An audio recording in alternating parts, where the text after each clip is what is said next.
और मैं आपसे यही कहता हूं कि आप मुझे वादा कीजिए, अब जो भी खरीदेंगे वो स्वदेशी होगा। खरीदेंगे, स्वदेशी खरीदेंगे, मेड इन इंडिया खरीदेंगे। और मेरी स्वदेशी की व्याख्या बहुत सिंपल है। कंपनी किसी भी देश से क्यों ना आई हो, नाम किसी भी देश का क्यों ना हो, लेकिन वो हिंदुस्तान में ही बना होना चाहिए। पैसा दुनिया के किसी भी देश ने लगाया हो, लेकिन पसीना मेरे देश के नौजवानों का होना चाहिए।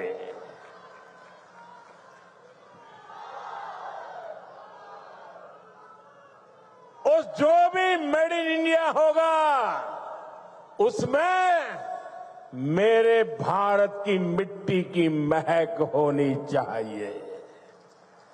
ऐसा सामान खरीदेंगे ना, खरीदेंगे ना? जरा हाथ ऊपर करके बताइए, खरीदेंगे रे? सबके साथ जोर से बताइए, खरीदेंगे? जोर से बताइए, खरीदेंगे?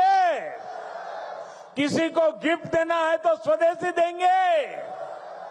और जो दुकानदार माल बेचता है, मैं उसको कहना चाहता हूं, दुकान पे बोर्ड लगाइए।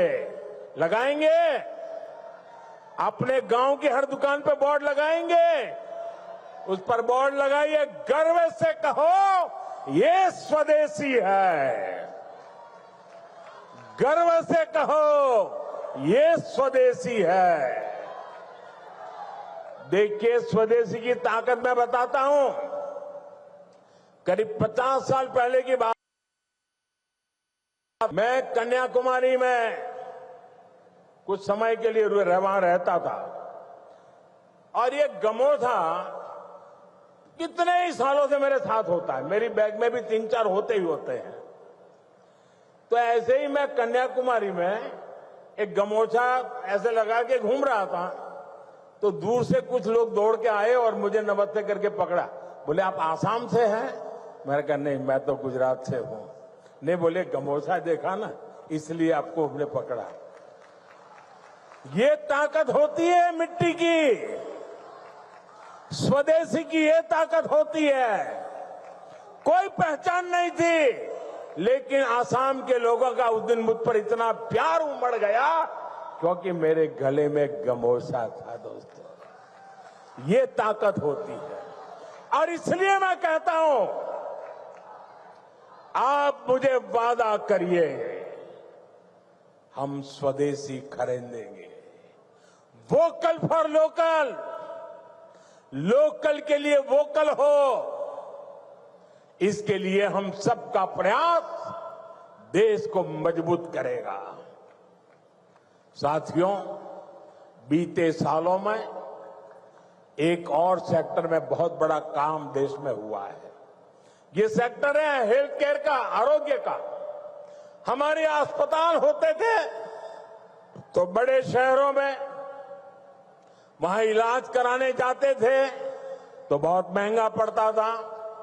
हमने एम्स का, मेडिकल कॉलेजों का नेटवर्क देश के कोने कोने तक फैला दिया। अब बैठिए भैया, मुझे आप अपने बोलने दीजिए। अब आप बैठिए, आप बैठिए, आप बैठिए, आप बैठिए। अरे, उसको परेशान कर रहे हैं आप लोग। भाई कैमरामैन, उनसे चिट्ठी ले लेना। मेरे इन दिव्यांग भाइयों को क्यों परेशान करते हैं आप? थैंक यू दोस्त।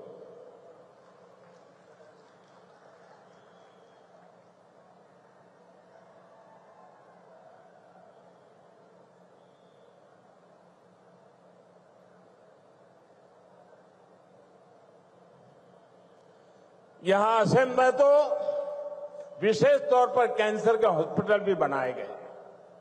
बीते 11 वर्षों के दौरान भारत में मेडिकल कॉलेजों की संख्या दोगुनी हो गई है।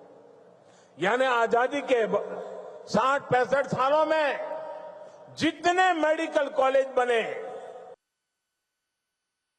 बीते 11 वर्षों में बनाए हैं। बताइए 60-70 साल में जो काम हुआ है ना वो हमने 10-11 साल में कर दिया है दोस्तों।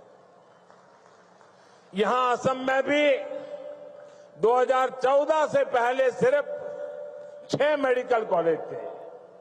अब जब दरांग में मेडिकल कॉलेज भी बनकर तैयार हो जाएगा तो यहां 24 मेडिकल हो जाएंगे, मेडिकल कॉलेज हो जाएंगे। आपको भी पता है जब मेडिकल कॉलेज बनता है तो इलाज की बेहतर व्यवस्था बनने के साथ ही ज्यादा से ज्यादा नौजवानों को डॉक्टर बनने का भी अवसर मिलता है। पहले मेडिकल सीटों की कमी की वजह से बहुत बड़ी संख्या में हमारे युवा डॉक्टर नहीं बन पाते थे। बीते 11 साल में देश में मेडिकल सीटों की संख्या 2 गुने से ज्यादा हो गई है। इतना ही नहीं, हमने एक और लक्ष्य रखा है। आने वाले 4-5 सालों में हम मेडिकल की 1 लाख नई सीटें जोड़ने जा रहे हैं। 1 लाख नई सीटें, 1 लाख नौजवानों को डॉक्टर बनाएंगे। साथियों, ये हम ऐसे काम करते हैं, अगर इस देश में 3 करोड़ लखपति दर्जे बनाने का काम करते हैं तो 1 लाख नए डॉक्टर बनाने का भी काम करते हैं।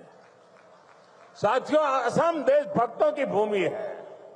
विदेशी आक्रांताओं से देश की रक्षा हो या फिर आजादी की लड़ाई में बलिदान हो, असम की भूमिका बहुत बड़ी है। पथरू घाट का किसान सत्याग्रह देश भला कैसे भूल सकता है।